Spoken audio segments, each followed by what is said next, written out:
Isang petisyon ang ikinasa sa change.org para gawing requirement sa mga pampublikong bus ang pagkakaroon ng speed limiters. Ang petisyong ito ng motoring editor na si James Deakin nakakuha ng halos 13,000 pirma at nakaabot na sa tanggapan ng Land Transportation, Franchising and Regulatory Board o LTFRB. At kaugnay niya na makakausap natin si LTFRB Chair Attorney Winston Hines. Magandang umaga po, Chairman. Magandang umaga, Howie.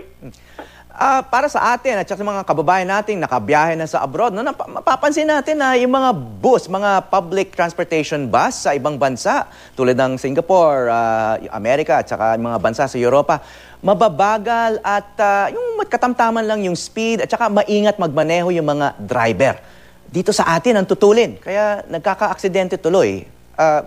Bakit kaya?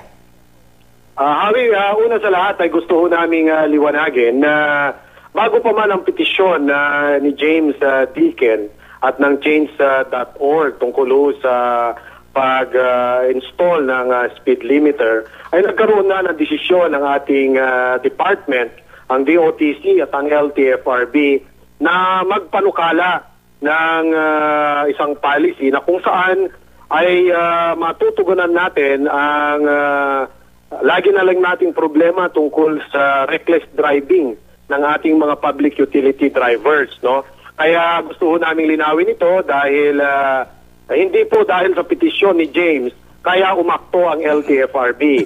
At unang-una, mas malawak ang aming tinitingnan dahil hindi lamang speed limiter, isa lamang ito sa mga limitasyon na pwedeng magamit, no? Technology na pwedeng magamit. Ang tugon ko naman doon sa iyong katanungan kung bakit ba ang ating mga bus, kahit meron tayong mga speed limit na nakalagay na sa ating mga lansangan, ay patuloy pa rin ang kanilang paglabag dito. Ano? Well, ang sabi nga ho, kasabihan dyan, only in the Philippines. Dahil totoo nga, sa mga ibang bansa, ay meron na po talagang mga gamit or device or technology na minamandate ng kanilang gobyerno. In fact, ito ay nasa kanilang mga batas na, na kung ano yung maximum speed, ano ang dapat, ano ang gadget na dapat imando bago magkaroon ng registration ng mga sasakyan. Kaya nga natin nakita na lalong-lalo na pagkatapos ng pangyayari sa Don Mariano na talagang napapanahon na. Kaya nag-decide na po ang ating mahal na Secretary DOTC, Secretary Abaya, at ang ating pamunuan na i-install, mag-require ng ang installation ng ganito. Sa ngayon po ay nasa stage kami ng pag-evaluate, pagkukonsulta sa mga transport specialist kung anong nararapat na dapat i-mandate natin base dito sa mga technology that are available in the market like global positioning system, tachograph at speed limiter. Yun po ang ating estado ngayon. Yeah. Alam naman natin, sir, na napaka-complex nitong problema, no? Kaya yung sinasabi nilang speed limiters, tama yung sinabi niyo, isang technical solution lamang ito, no? Of course, may mga policy solutions and of course, there's a question of law enforcement. Pero napapansin ko sa ibang bansa, minsan iisang kumpanya lang yung mga public transport bus. Minsan, gobyerno pa yung nagpapatakbo. Dito sa atin, of course, private sector ang may-ari o nagpapatakbo ng public transport system pagdating sa mga bus, no? Hindi kaya isang ugat yan ng problema? Napakaraming bus companies, they're all competing for a limited number of passengers at unahan talaga sa mga pasaherong ito.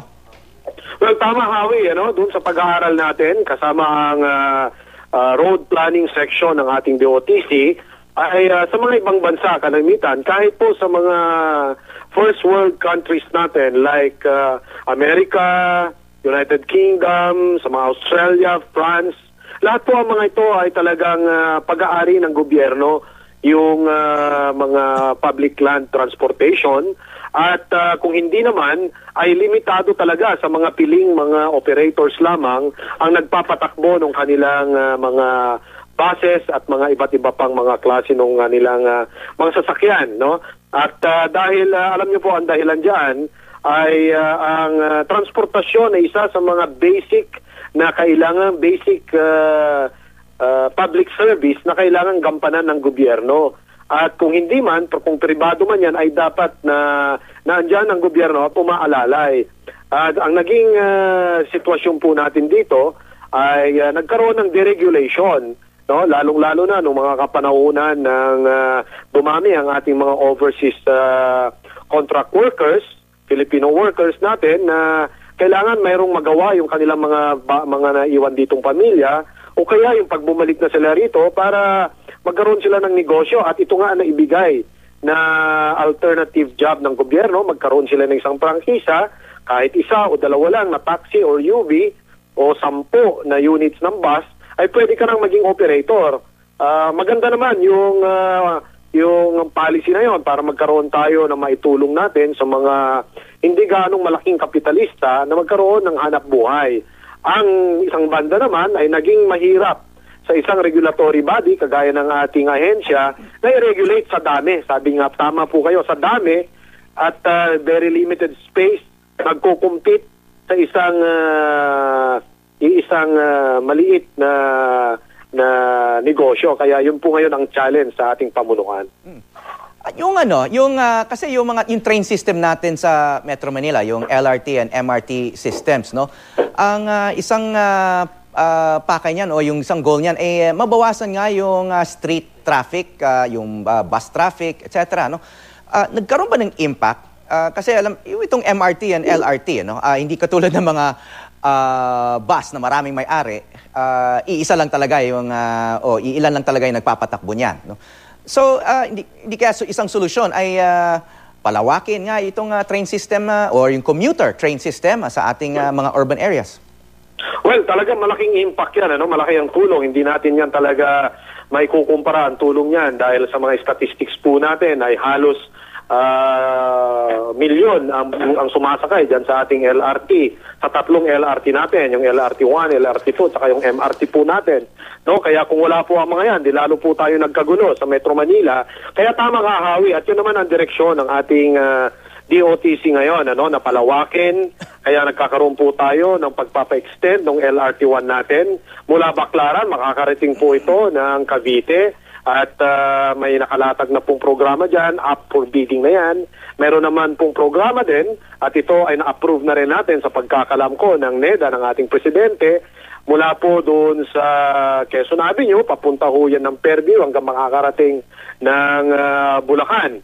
So ito po yung talagang mga kailangan natin. Yun po naman doon sa PNR, sa ating yung nasa ibaba, ay mayroon din programa na para na paliwigin pa ito, makarating ng monumento, makarating po doon sa Malolos, Bulacan.